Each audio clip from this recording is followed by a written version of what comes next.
లోపలికి వెళ్ళే శ్వాస పూరకం, బయటకు వచ్చే శ్వాస రేచకం. లోపలికి వెళ్ళి మళ్ళీ బయటికి రావడానికి కొంచెం గ్యాప్ వస్తే మనం గమనిస్తే చాలా తక్కువ గ్యాప్ అయినా సరే ఉంటుంది, అది అంతర్సహజ కుంభక.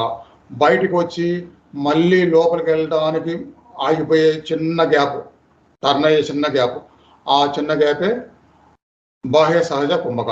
అంటే 4 విధానాలుగా ఉంది: పూరకం, రేచకం, అంతర్సహజ కుంభక, బాహ్య సహజ కుంభక. ఈ 4 విధానాలని గమనించాలి ఫస్ట్ కంఫర్ట్గా కూర్చొని. అంటే మొదట 2 మాత్రం తెలుస్తాయి, లోపలికి వెళ్ళటం, బయటికి రావటం.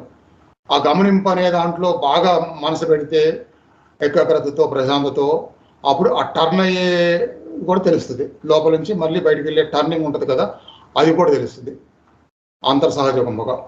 అలానే బయటికి వెళ్ళి మళ్ళీ లోపల రావడానికి టర్నింగ్ ఉంటుంది కదా, అది కూడా తెలిసింది. ఈ తెలియటం అంటే ఏంటి? అలా తెలియటం మొదలైన తర్వాత మళ్ళీ 4 విధాలుగా